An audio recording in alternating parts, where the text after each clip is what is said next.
cuba dan terus mencuba dan akhirnya telah membuahkan hasil pada perlawanan ini, di mana aksi kejar-mengejar telah dilakukan oleh kedua-dua pasukan. Sabah FC ketinggalan 2 kali pada perlawanan ini namun berjaya menidakkan peluang untuk Pulau Pinang mendapatkan 3 mata mereka di Stadium Likas, dan itulah aksi yang mendebarkan telah berlaku di sepanjang 90 minit perlawanan menentang Pulau Pinang sekali lagi Stadium Likas sebentar tadi. Walau macam mana pun hasil daripada ketidak putus asanya pemain kita, keputusan menjadi milik untuk Sabah FC dengan kemenangan 3 gol membalas 2. Assalamualaikum guys, selamat datang ke SRTV. Sebelum aku memberi ulasan ringkas mengenai perlawanan ni, apa kata buat anda yang belum subscribe SRTV, sila tekan butang subscribe dan tekan butang notification agar anda tidak ketinggalan untuk video yang seterusnya. Dan kita di sini juga cuba untuk mendapatkan 10k subscribers sebelum berakhirnya saingan bola sepak tempatan ini. Jadi sekali lagi buat anda yang belum subscribe, saya tekan butang subscribe, share kepada rakan-rakan anda agar mereka juga dapat menjadi subscriber SRTV. Apa yang kita inginkan pada perlawanan ini telah menjadi kenyataan guys, di mana aku menjagakan untuk pada video sebelum ni 3 perlawanan terakhir Sabah FC ni aku menganggarkan at least 6 mata yang perlu kita kutip bagi memperbaiki kedudukan kita di saingan Liga Super ni, di mana sebelum bermulanya perlawanan ni kita berada di tangga kedua tercorot, tapi setelah berakhirnya macam hilang-hilang belah suara aku, kena lagi sinus, memang combo lah cerita dia. Okey, sebelum bermulanya saingan Liga Super berada di tangga kedua tercorot, tapi setelah berakhirnya perlawanan ni kita berjaya memperbaiki kedudukan dan menduduki tangga ke-9 perlawanan, 1 kemenangan, 4 seri, 4 kalah, 7 mata telah kita miliki. So alhamdulillah, apa yang kita inginkan telah berjaya direalisasikan oleh mereka. Apa yang aku menarik perhatian aku perlawanan ini adalah memulakan Farhan Roslan as a starting 11, dan seperti mana aku katakan contribution beliau untuk pasukan Sabah FC hasil daripada beberapa perlawanan sebelum ni, walaupun diturunkan selaku pemain sub pun dia memberi impact, dan apabila diberi kepercayaan untuk selaku kesebelasan utama, beliau pun memberi impact yang sama apabila membantu gol pertama daripada Sabah FC hasil daripada jaringan Aidin Muyajic. So contribution telah dilakukan oleh beliau. Ucapkan tahniah untuk Farhan Roslan walaupun tidak dikekalkan di sepanjang 90 minit perlawanan ni. So Sabah memulakan perlawanan ni agak slow, aku boleh katakan begitu, dengan tidak begitu agresif untuk mengekang pergerakan lawan. Pressing yang dilakukan pun tidak cukup bagus.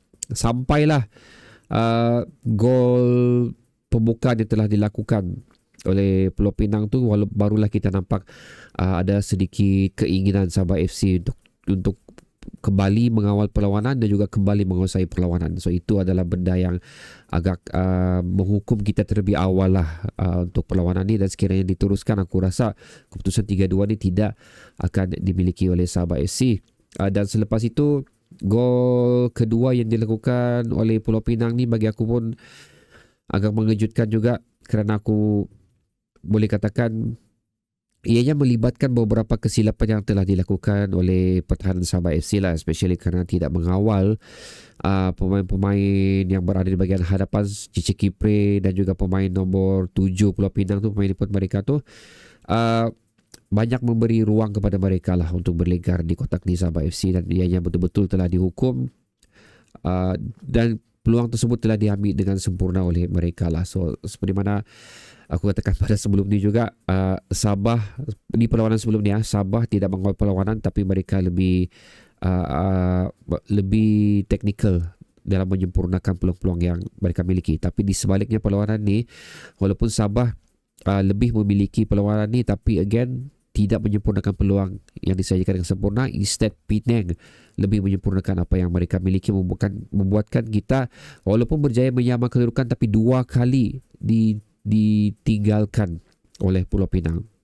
Itu yang kesilapan yang telah dilakukan lah oleh persembahan Sabah FC pada perlawanan ni. Again, ini adalah merupakan perlawanan yang terbaik hasil daripada 9 perlawanan yang telah kita lalui. Aku cakap terbaik sekali lagi di sini, bukanlah ini adalah yang ini adalah titik permulaan kita untuk kembali menjadi pesaing dalam saingan Liga Super.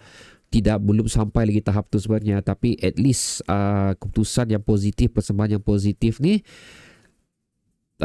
akan terus memberi bantuan untuk meneruskan momentum Sabah FC. Seperti aku katakan juga pada video sebelum ni, persembahan sebelum menuju ke perlawanan menentang Penang ni, persembahan kita di Liga Super, persembahan kita di Piala FA,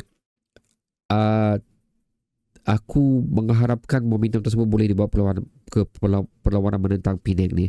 Tapi aku tidak juga menolak kerisauan aku hasil daripada ketidakadaan perlawanan saingan Liga Super, cuti yang panjang oleh kerana international match akan memberi impact pada Sabah FC. Pada mulanya, seperti yang katakan tadi awal video tadi, pada mulanya iya, tapi Alhamdulillah berjaya ditemu lebih awal lah sebelum kita dihukum lebih teruk oleh Penang pada perlawanan ni. So itu adalah merupakan satu impact dan juga mentaliti yang cukup positif daripada pemain Sabah FC. Sekali lagi aku katakan, walaupun dia telah ditinggalkan 2 kali tapi tidak berputus asa, masih juga ingin cuba kembali dalam perlawanan ni. So Aidin Mujagic menjaringkan gol.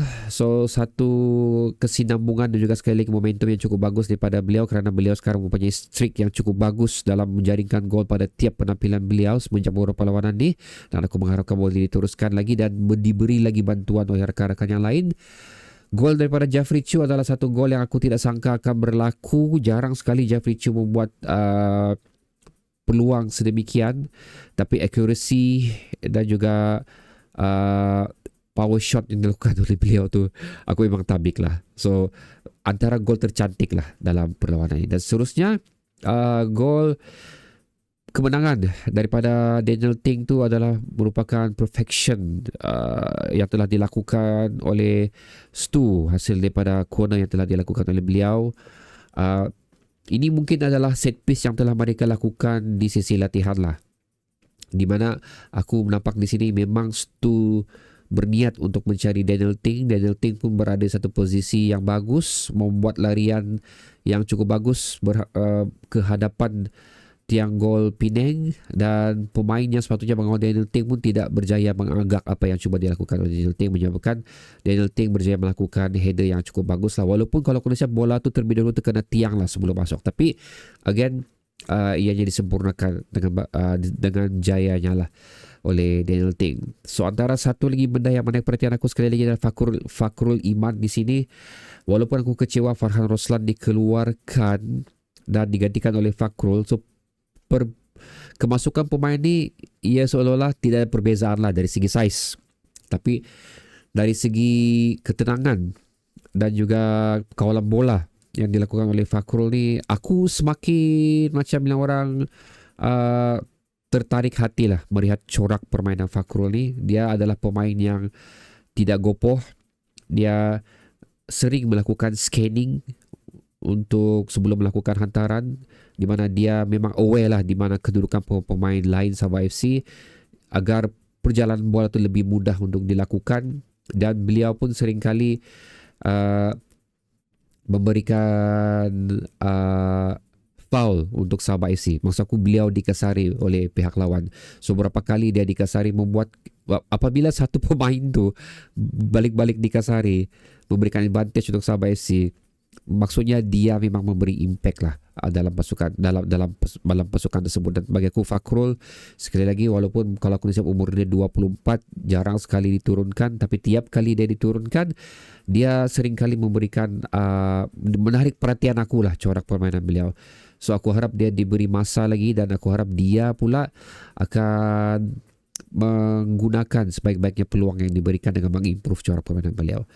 So Rawi Sembatuil, wah, dia adalah individu yang terlibat lah untuk gol yang telah dilakukan oleh Pulau Pinang tu. Maksud aku, kesilapan yang dilakukan oleh beliau. Tapi apa yang lebih menarik perhatian aku ni adalah keinginan dia untuk membantu bahagian serangan Sabah FC, membuat 3 larian ke hadapan, ball progressing yang cukup bagus yang telah dilakukan oleh beliau, tapi unfortunately tidak diberi support yang cukup lah untuk pemain harapan Sabah FC. So inilah aku katakan yang apa yang lack untuk Sabah FC sekarang, di mana barang ni sepatutnya dilakukan oleh midfield Sabah FC. Mungkin dilakukan oleh Pelicanos, mungkin dilakukan oleh Stu, Farhan, Sifu, siapa-siapalah. Tapi instead si Robinson, si Jipun yang lebih melakukan tanggungjawab tersebut. Dan sekiranya kita memiliki lagi beberapa player yang boleh melakukan benda tersebut, aku yakin bahagian tengah kita akan jadi lebih utuh, lebih efektif lah untuk perlawanan yang akan datang. So JP perlu aware dengan benda ni, pemain Sabah FC yang lain perlu aware dengan situasi ini, di mana sekiranya ada pemain-pemain lain yang tampil boleh melakukan aksi sedemikian, aku yakin ianya akan lebih memperbaiki sistem build up Sabah FC lah, especially di bahagian tengah. So sekali lagi untuk perlawanan Sabah FC ni, ini adalah perlawanan yang terbaik pernah aku saksikan, baik dari segenap sudut, baik dari segenap posisi, dan aku sekali lagi mengharapkan ianya boleh diteruskan momentum ni. Aku tidak mahu mengatakan lawan Penang, kita bernasib baik kita lawan Penang, that's why kenapa kita main macam ni. So aku tidak mau benda tu macam tu. Aku mau nanti kita lawan Terengganu, kita lawan Selangor balik, siapa-siapalah yang berada di atas kita sekarang ni, kita masih mampu melakukan benda sedemikian. Itu yang aku inginkan di sini lah. So okay guys, itu adalah ulasan ringkas mengenai perlawanan ni. Kini giliran anda pula untuk meletakkan pandangan anda mengenai apa yang terjadi hasil daripada kemenangan 3-2. Letakkan di ruang komentar bawah. Bertemu lagi video seterusnya. Assalamualaikum.